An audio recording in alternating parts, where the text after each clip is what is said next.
Yo, here is today's project. Not at all what I wanted to be doing right now.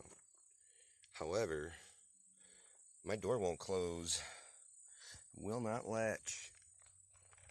And I'm up in here and I think my overall, the mechanism that controls whatever springs and what have you for the latch here, I think it failed. So I gotta replace it. Because, it's ran by a cable to the door lever, and that doesn't seem to be broken. And everything actuates. Oh, you can't really see.